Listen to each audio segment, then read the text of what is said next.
What is going on, guys? Welcome back to the channel. Joaquin Corrales. Haven't posted a video in a while because even though I sound really excited right now, I actually feel terrible. I am super sick, but I said, okay, I haven't posted a video in a couple of days. I'm gonna pump this out real quick before I go to sleep to make sure you guys have some new content, or I have some new content up on the channel for you guys. So in this video, we're gonna go over the top 3 ways in which you guys could go out there and find the best Shopify products to sell in your online store. Now, these are the top 3 ways that we are following every single day to be able to go out there and find products to sell in our stores and actually test, okay? So we're gonna dive right into it.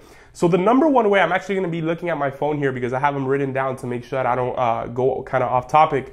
So the first way is to find winners on other people's stores, okay? So I think that when a lot of people start their Shopify store, when a lot of people start their online store, they think about products that they think are going to do good, or they think about products that they would want to sell, right? Like I was having dinner with my girlfriend's brother today, and he was saying how if he started his own online store, he would sell fishing gear. And I was like, man, like that's a good idea. Like selling fishing gear is cool, but you want to make sure that you're selling things that you want when you're already making some money. Like you don't just want to start a store if you have no experience at all and just sell things that you feel passionate about, okay? Because even though you could sell them, that is not the fastest way to start making a lot of money, right? The fastest way to making a lot of money in a Shopify dropshipping store is to sell products that are winners on other stores, okay? These other stores, they've done the testing for us.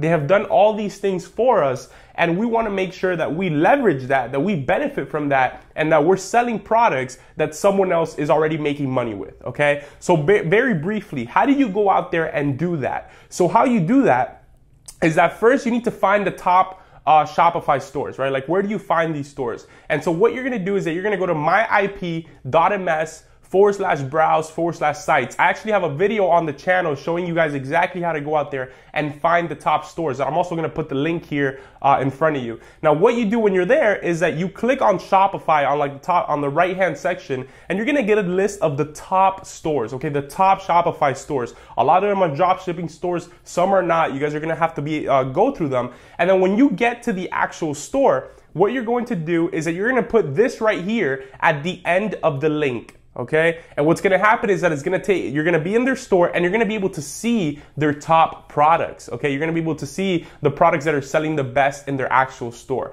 Now, this is a strategy that we use on a daily basis because I don't want to go out there and have to test products that I'm not sure are working or not. So what do? I see, okay, this store, and this store, this is one of their best selling items. So how can I go out there and out advertise them? How can I advertise this product better than them? Okay, so you guys have to keep that in mind. You want to find products not that you're passionate about when you're starting off, or not that you think are going to do super good. You want to find products that are working for other people. Okay, now the second way is that you want to segment people on your store and sell them related products, okay? So that one right there is not necessarily a specific way to find a product, but I think it's super important when it comes to adding new products to your store, okay? You need to realize that.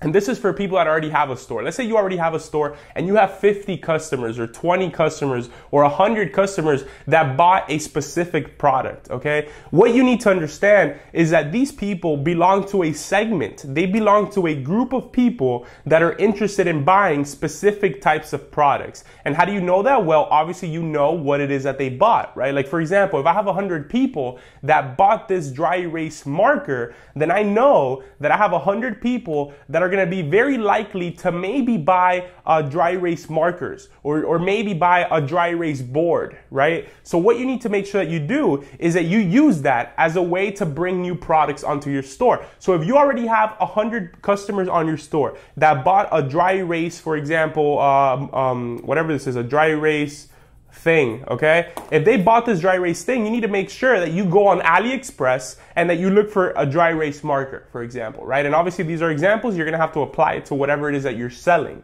okay? And then what I'm gonna do is that I'm gonna send an email to everyone who bought this, and I'm gonna tell them, hey, we just released this new product, and it's 50% off for the next like 3 hours, right? You want to build some scarcity to it so that they come to your store and they actually buy. Now, the second thing that I'm going to do is that I'm going to go on Facebook and I'm going to create a custom audience of people who bought this product from my store. And then what I'm going to do is that I'm going to show them the advertisement for this product right here. Okay. And now your targeting is much, much better because you're going after people that you know are interested in that specific niche. Okay. And if you even want to take it a level over that, when you create a custom audience of the people that bought this, what you're going to do is that you're going to create a lookalike audience and then you're going to offer them this type of product. Okay. That is how you go out there and you reuse audiences. Okay. That is super important as a way of bringing new products onto your actual store. And the third and final way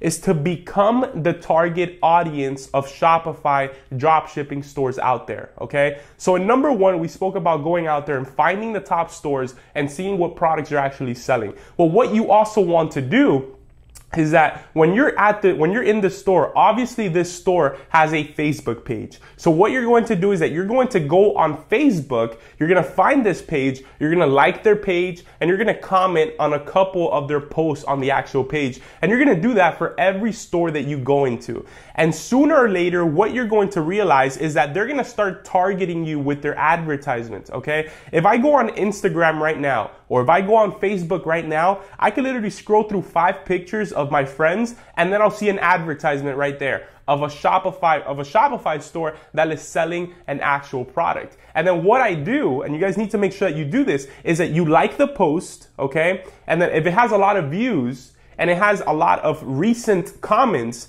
that this could be a good product for you guys to test. Another thing that you want to do is you want to like it, you want to comment in that post, right? You want to comment like hard eyes or LOL or this is awesome. Just comment something so that Facebook can start seeing that you're the type of person that interacts with Shopify products, with products based on different interests. And then I also save it, right? And because I do that, because I like the post and because I comment and because I save it, I get a bunch of product ideas simply by scrolling through my feed.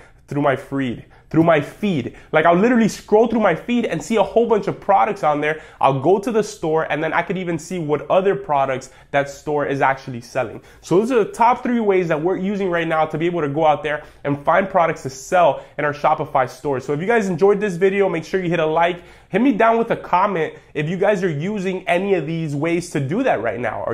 How are you finding products to sell in your store? Are you having any issues with it? And if you have any questions at all about those top 3 ways that we just went over, then drop it down in the comment below and I'll make sure to answer. I'll see you guys on the next one.